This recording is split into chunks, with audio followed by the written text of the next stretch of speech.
Hello guys!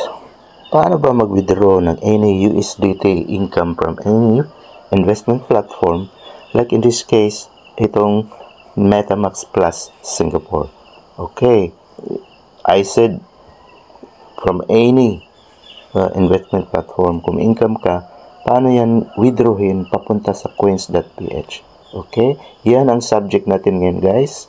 Okay, so hey, welcome to BPTV at tutorial center. Okay, so dito naglalabas ko ng tutorial sa kahit anong mga investment platform. Okay, so paano mag-withdraw mula sa kung pag may income ka na sa halimbawa sa MetaMask o kahit anumang platform na sinalihan mo papunta doon sa coins.ph. Okay, yan ang subject natin ngayon guys. At kung bago ka pa sa channel na to, mangyari po lamang ay please like, share, and subscribe at pindutin mo rin ang bell all button para lagi kang updated. Okay, so simula na tayo. So, paano ko tayo mag-withdraw? Okay, ang gawin mo guys is i-open mo ang dalawang app. Okay, ito yung in this case galing tayo sa MetaMask Plus at saka yung coins.ph, which is makita mo rito sa likuran dahil open na yung coins.ph. Ito yung coins.ph. Okay, kung mag-withdraw ka guys, una mong pantahan yung destination platform mo. In this case, coins.ph. Ito ang destination natin, meaning mag-withdraw tayo mula sa MetaMask Plus papunta dito sa coins.ph. So punta tayo sa coins.ph at dito puntahan mo, click mo lang, ito naka-open na yung coins.ph. Open mo lang yung, pindutin mo lang itong portfolio button dito sa lower right side. Okay, click portfolio.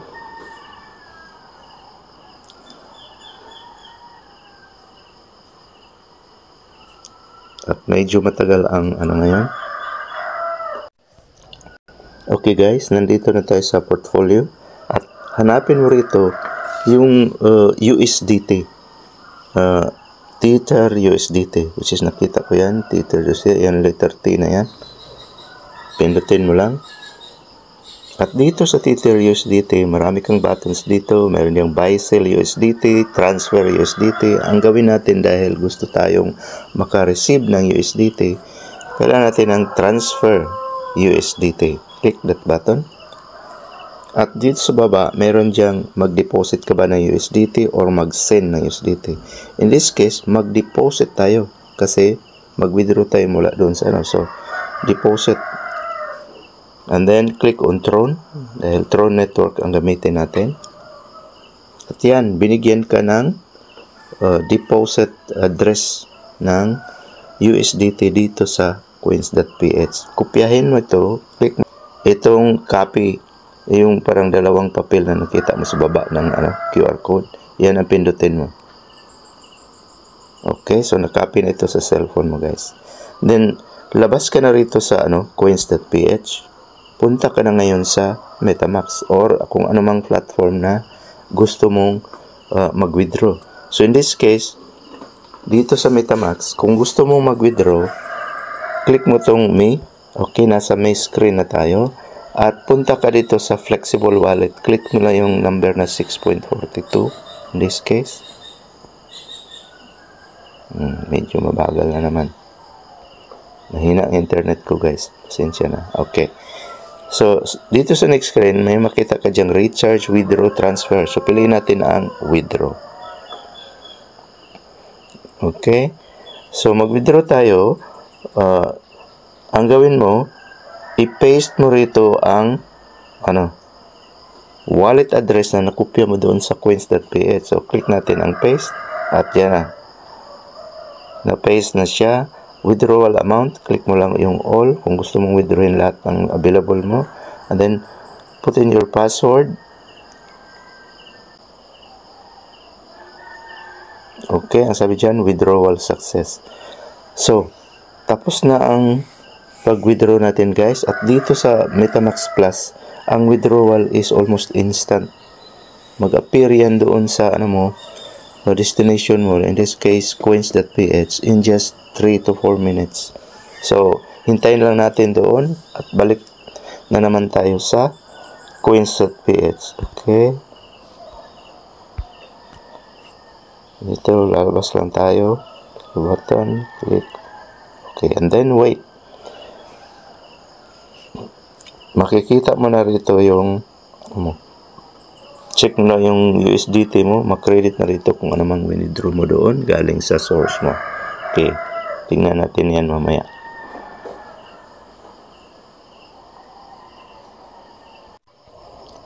Okay, 4 minutes na guys. At dito, nakikita na natin na nag-appear na ang withdraw natin galing kay MetaMask Plus, which is nag-withdraw ako ng $6 at dumating dito mga 5 plus dahil sa deduction nila.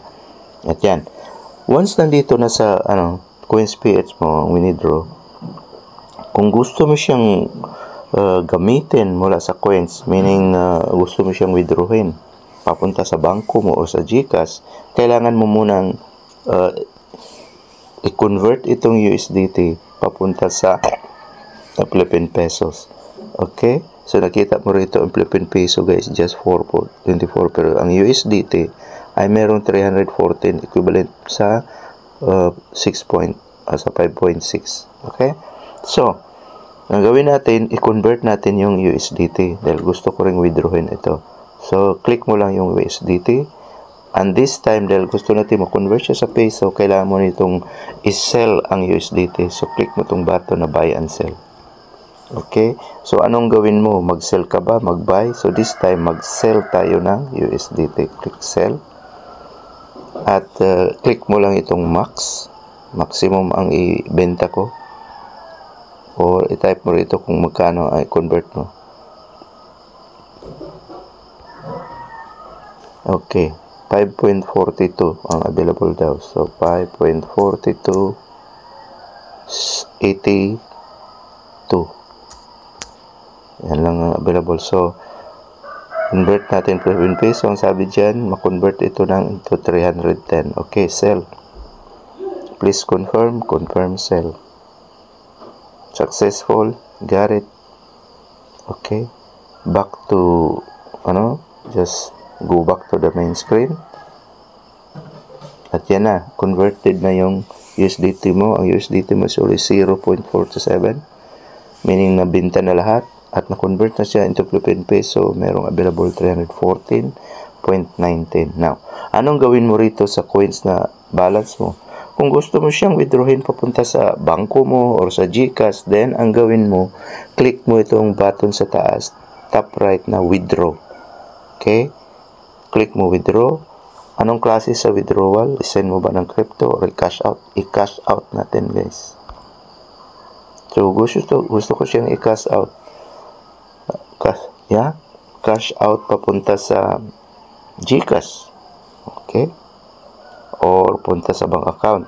This time, mas gusto ko sa bank account. Okay? So ito yung okay? Just select your bank. In my case, BPI, and choose InstaPay. Okay?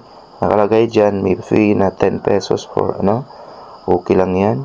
Okay? Isulat mo kung magkano withdrawal mo. So, meron ko available na 314. So, pwede ko mag-withdraw ng 300. Okay? And then, click mo lang next.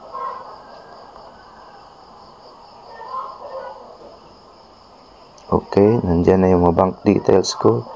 Just click next.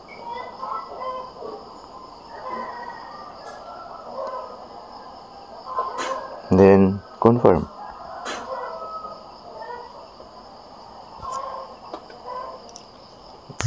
Lagay mong code yung pinadala nila. 863345. 863345. Okay, done. Na-cash out na siya. At nandun na yan sa bank account guys. Okay, so ganyan lang ang pag-withdraw ng USDT mula sa any platform papunta sa coins at papunta sa bangko mo. Okay?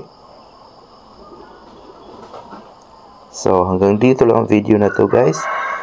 And good luck sa lahat. Sana nakatulong ito sa mga gustong matuto kung paano mag-withdraw ng USDT papunta sa coins.ph at papunta sa bangko.